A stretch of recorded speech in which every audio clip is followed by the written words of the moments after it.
Well, Kant was born in 1724 in Königsberg. Königsberg was a town on the eastern seaport of Prussia.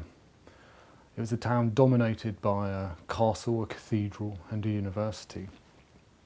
And although in some senses it was geographically something of an outpost, because it was a seaport, it had a fairly rich intellectual and cultural life. Kant was born into a relatively modest family. His father, Johann Kant, was a saddle maker, and his mother came from a saddle making family also. He grew up in a pietist household. Now, pietism was a religious movement which very much emphasised the religion of the heart, the importance of sentiment, of feeling, perhaps some hostility or suspicion of abstract rationalising approaches to religion, and a strong ethical focus and basis. People have understandably traced some pietist influences in Kant's thought, because he is very concerned with ethics and morality and with how religion should inform ethics and morality. But it's striking that Kant himself, when he wrote about pietism, is fairly critical. So he talks about it in terms of its intellectual hypocrisy, or the way in which they had to learn these intellectual catechisms, he says, which they need to go back to school to understand, except that they would find no one there who could explain them. He seemed to accept his own mother and his own parents from this criticism. He was fond of them and spoke of his mother as planting in him the germ of morality. But he was indebted to pietism in a number of ways, as it was the family pastor who spotted his ability and managed to get him into the local collegium, where he learnt Latin and had a sufficient foundation to go to the university in Königsberg. And at the University of Königsberg, his main influence, his main tutor, was someone called Martin Knutzen. And Knutzen was only 11 years older than Kant at the time, professor of logic and metaphysics. And Knutsen's profile is interesting because it's quite typical of a German academic at the time, and it's going to be quite typical of Kant's early career. So he himself has a pietist background, so he knows some Luther and he knows some pietist influences. He's extremely interested in Newton. He knows lots about Newton and is a convinced Newtonian. But at the same time, he's concerned to reconcile Newton with traditional German metaphysics, which has its roots in Neoplatonic and Aristotelian medieval philosophy. So in particular, a particular principle of rationalist metaphysics is the principle of sufficient reason, that everything that happens for a sufficient reason, which thought can have considerable access into. So Knutzen represents this profile of a religious background, strands of Luther, but also strands of German rationalism, meeting Newton and trying to think about how to reconcile Newton of German metaphysics. Incidentally, Knutzen wasn't particularly impressed with Kant and didn't think of him as his best student, but he was an important figure in Kant's early development. Kant's thought is typically separated into the pre-critical and the critical period, with the watershed being 1770, where he wrote his inaugural dissertation when he became a professor. Now, there's a standard narrative of Kant, which is that prior to around 1770, he's a rather boring and derivative Leibnizian. And then he comes alive when he reads Hume in particular, and then everything happens. I mean, Kant himself is partly responsible for this standard narrative, because he writes in the 1780s that Hume awoke him from his dogmatic slumbers, famously. But it has to be said that, taken on their own terms, there's nothing particularly slumbering about Kant's early work, and it makes interesting and critical and probing contributions to a whole range of issues, many of which we would now describe straightforwardly as science. So, for example, Kant in 1755 poses the nebular hypothesis of the origin of galaxies. Isn't fully developed again until the 1790s. But Kant's project, the heart of Kant's project in his early thought, following the profile of someone like Knudsen, is to reconcile a Newtonian description of the physical universe with traditional strands of German metaphysics. Well, two intellectual pressures seem to have caused Kant's shift to what's known as his critical philosophy. And those two pressures are, first of all, epistemological, a crisis about how we know the things that we know. And secondly, a significant shift in his conception of what human freedom must involve. So to take the first of those first, it's the one that's more known about. Kant is worried both how it is that we can be sure that the universe does work according to these Newtonian principles. And secondly, he becomes concerned about how he can map the Newtonian description of the universe onto this underlying metaphysical world. So, for example, typical of German metaphysics of this period is to think of substances, that's the fundamental created beings that constitute the universe, as in themselves non-spatial and non-temporal. So Kant's account of space in his early thought is that space is the appearance of forces between these intrinsically non-spatial substances. So he manages in his own book to give a Newtonian account of space, because this space, he says, can be described in Euclidean terms, whilst maintaining these fundamental substances of German metaphysics. But he begins to worry, well, how do we establish how these map on one another? And a particularly haunting figure for him in this period is Baron von Swedenborg.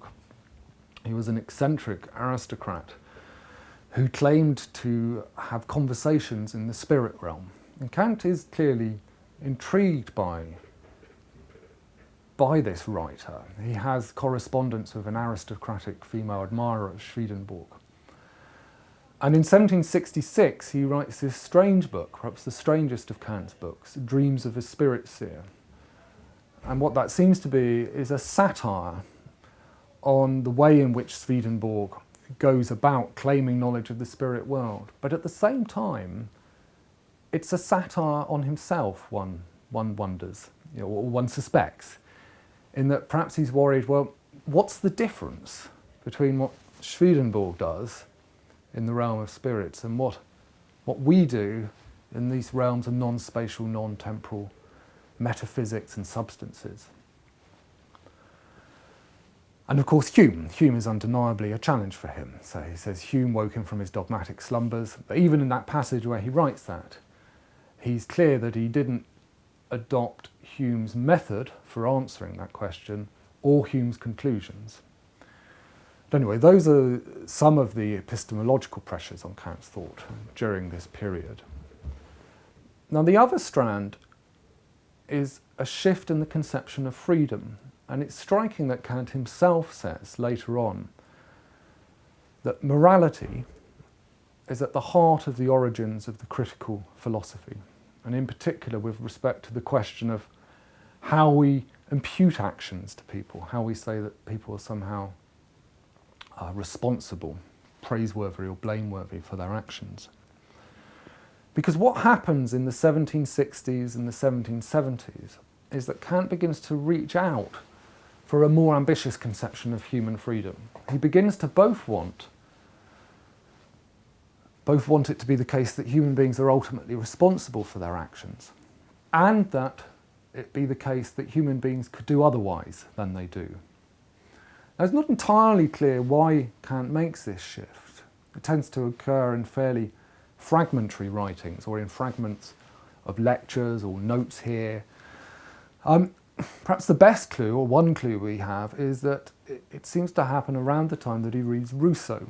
So early on in the 1760s he reads Emile and the Social Contract. So Emile is a novel about the ideal education of a young person, in Rousseau's view, and the social contract about how political liberty is only made possible where a people are not governed by something external, but by the collective general will emerging from the people. So there's a suspicion perhaps that Kant applies, if you like, the macro and the political to the individual.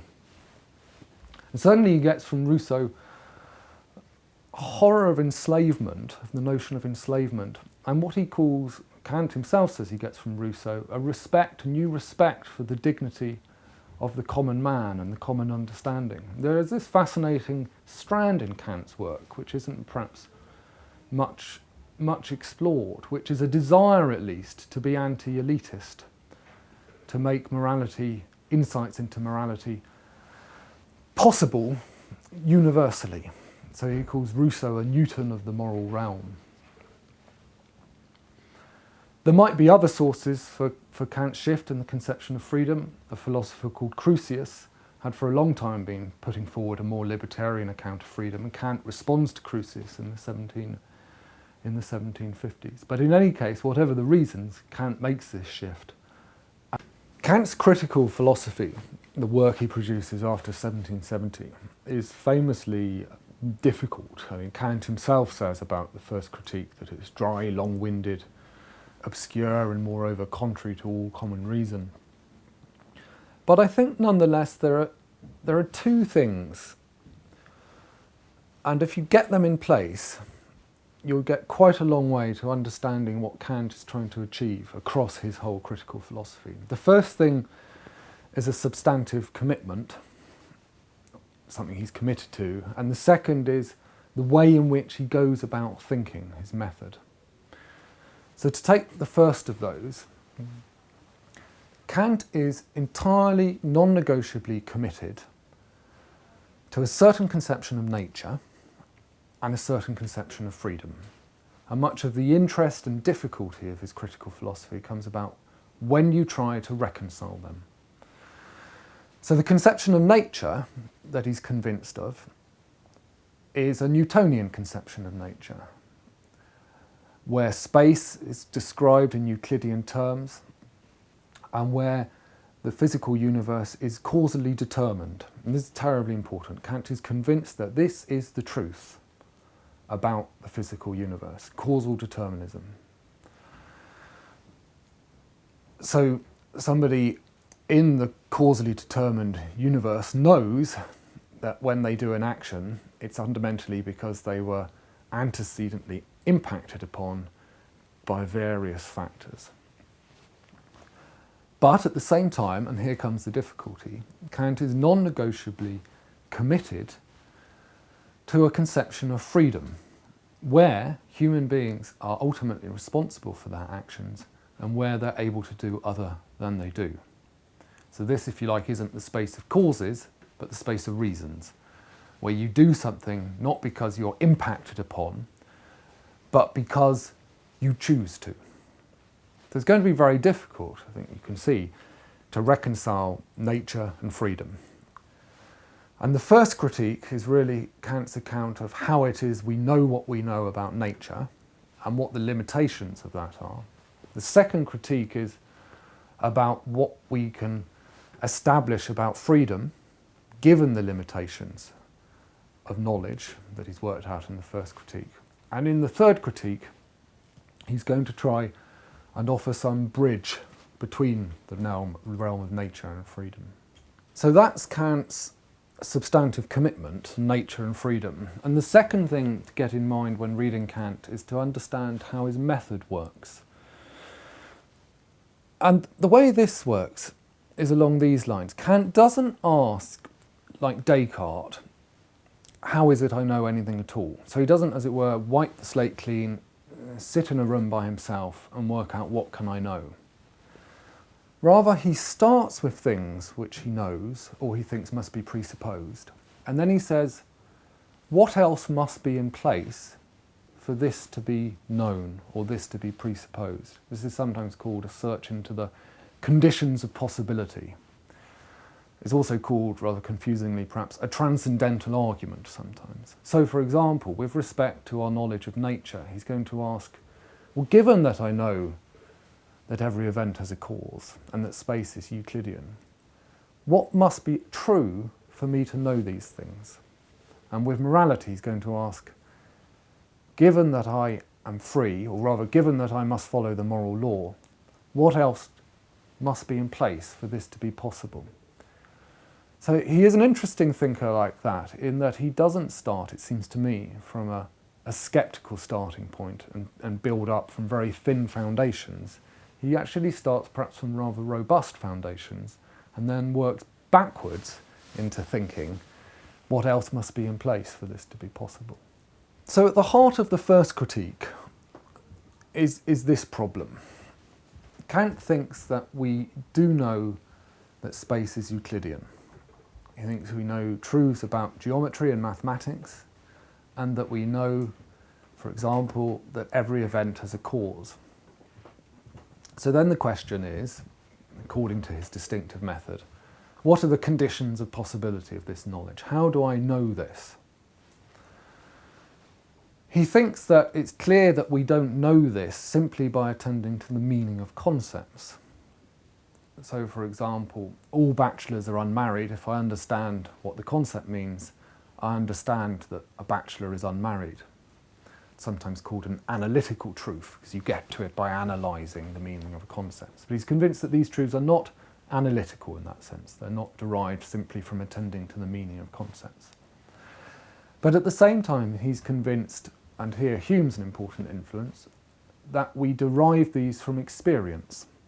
So to take, for example, causation, Hume says, well, all I ever see is one thing happening and then another thing happening. The billiard ball moves, that billiard ball moves. I never see the causal law which holds these together. All causation is, Hume says, is our projected expectation that when this happens, this will happen, because this has happened so often in the past. A causation is a central concept for philosophers in this period and every period, because it's by virtue of causation that the universe is cemented, as it were, into an intelligible, coherent whole.